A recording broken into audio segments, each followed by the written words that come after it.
Good morning. Did we have a fun dance party? You don't want to talk about the dance party? All right, today is Thursday. We're gonna make a protein smoothie.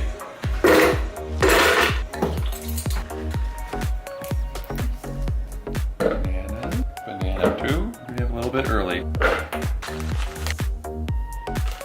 And here we go. Yeah. That yogurt was important, wasn't it? I agree. Uh-oh.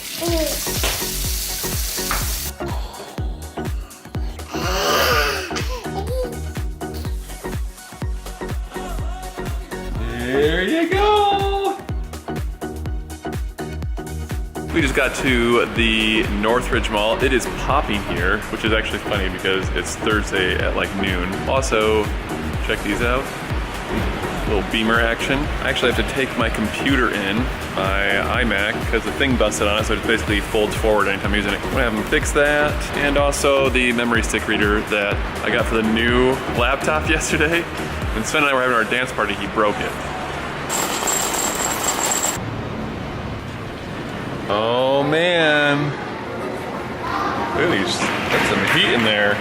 You gonna cop ride, you hype beasts? Or are you just gonna go to Old Navy? Probably Old Navy.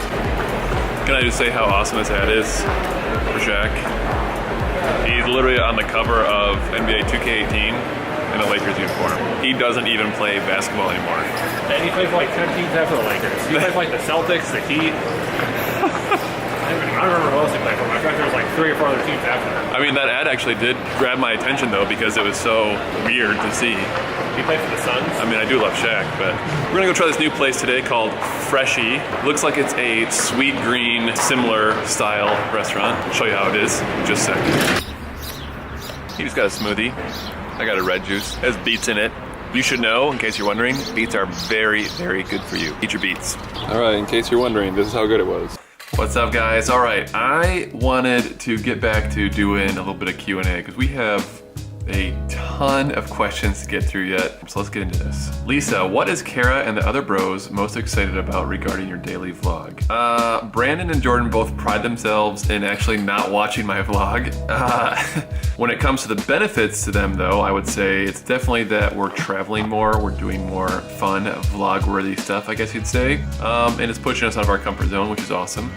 Kara obviously also loves the travel aspect of it, and she loves that I actually am enjoying it. I think that's a really important part of it, especially with the spouse, is making sure that they're enjoying their day-to-day activities, and this is definitely something that is becoming more and more fun. So, good question. Sarah, do you see yourself visiting Indiana at any point in time? I don't know. Indiana is so close to Michigan, and typically when we fly back to Michigan, we fly through Chicago. So we'll probably hit Chicago and Michigan, where we're from.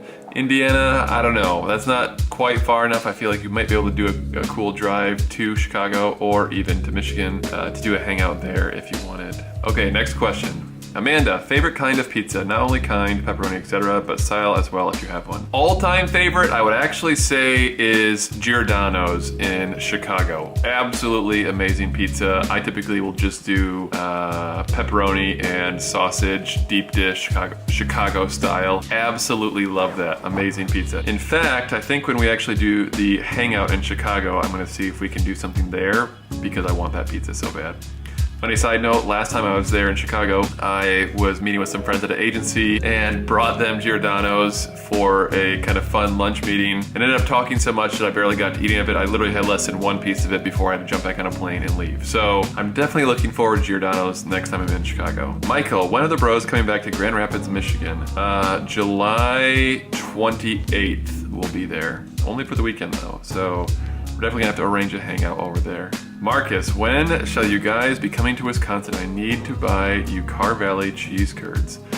Marcus, that's actually a really good question. One of my favorite cousins lives in Wisconsin, and I have been meaning to come and visit him. So I would say possibly actually sometime yet this year. Okay, next question. Jenna, what's your favorite color? What's Kara's favorite color? Does Sven have a color preference yet? My favorite color is blue. Kara's is either yellow or green. She kind of goes back and forth.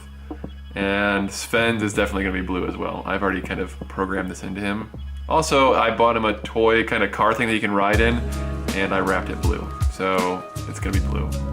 Harm, did you ever imagine Zox to become popular outside of the USA? That's a great question. For those of you who are unaware, Zox is currently sold/collected in over 72 different countries around the world.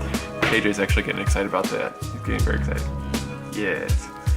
The cool part about that though is that, to answer your question, no, we never expect it to grow as much as it has.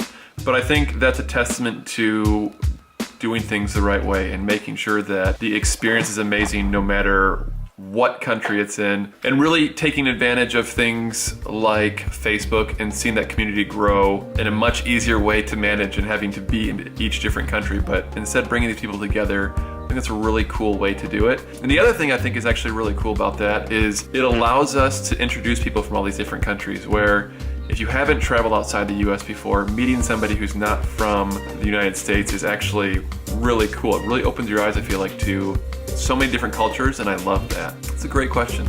Jenna, who is your favorite teacher/professor in elementary school, middle school, college, and how did they inspire you? Favorite teacher is actually Mr. DeSmit, my high school business teacher. I actually was a teacher's assistant for him my senior year, I want to say. He also let me run the kind of marketing department for the school store, and we made some of the funniest videos. I really wish I could still find them, actually. They were amazing. One of them, I actually ramped my car over this curb. It was for a Mountain Dew commercial. Another one was for these collectible t-shirts that we created, and it was like slow motion black and white. It was like these work shirts that like a mechanic would wear. And we found a bunch of ones we could print on the back of them. He really inspired me to kind of get outside my comfort zone and be creative and be persistent in the things that I was doing. And I don't think at the time he really realized it. I had some really interesting opportunities that kind of came about at that point, actually when I was in his class. This is an interesting side note, but I think this story actually has a great purpose to it, so I want to share this with you real quick. When I was in Mr. Smith's class, I was a senior, and going back to those shirts I was talking about, I had created, like I said, we basically went and bought all these old work shirts from mechanics and stuff like that. They had really funny like worker names on them. And then we had them screen printed, and it was a lot of blue collar workers who live in my hometown. And the motto we had screen print on the back said, Hudsonville Superfan, we may not be pretty, but we get the job done. We actually pre-released those before they actually were in the store, at the school store, and they sold out. And it was one of those things that we made more and more and more of them. And to my knowledge, it actually still is, to this day, whatever it is, 17 years or 15 years later, since I've been in high school. Man, if that's true, that's a long time.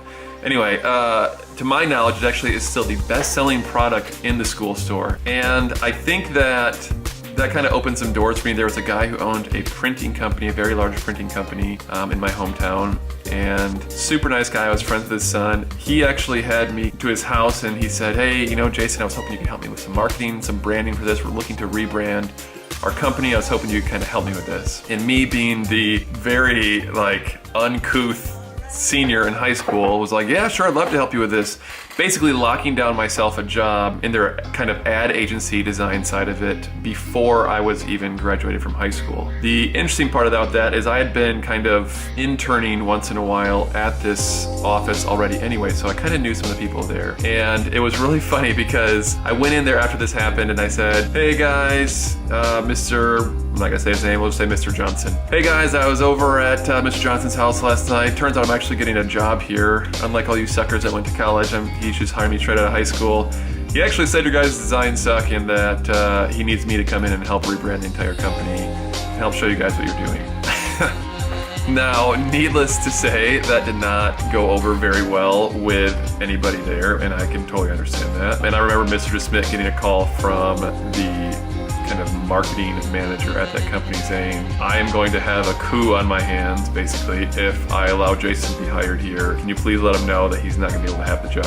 And that was kind of my learning experience from that. If you want to take it all the way back, if you kind of bringing everything together, that was really the biggest thing that I learned from Mr. Smith, from kind of all of my high school. I'd say that was the number one thing I took away from it education-wise. To stop talking and just do. Don't talk to everybody about all these different things that you're planning on. Don't go like super in depth with all this. Don't brag to people about the things that you're working on, or even if it's 100% sure thing, even if you're friends with the owner of this huge company and it doesn't even matter what this marketing manager says, like the owner of the company literally hires you. You don't need to talk about it. You need to stay humble. You need to stay low key and just let your work speak for itself. In the end, that was definitely a blessing in disguise for me because I ended up moving out to Los Angeles after high school. So I think it ultimately ended up being better. Granted, I would have had a dope job straight out of high school. But I really think that looking back on it, I actually look back on it with a smile. Yeah, it was a really rough time, but in the end, it taught me a ton. That was a very long response to that question, but I feel like that story was very valid, and I hope it helps some of you guys who are maybe in school or even in different situations right now where you might have just gotten some amazing news and you want to shout it from the mountaintops. Or maybe you're working on this insanely awesome brand or company or something like that, and you want to just go around and tell everybody about it. Just keep it low key. Let your work speak for itself. Thank you though, Jenna, for allowing me to get off on that tangent. That was really nice. I appreciate that. All right, that's it for now, guys. I gotta get this edited and go hang out with Sven.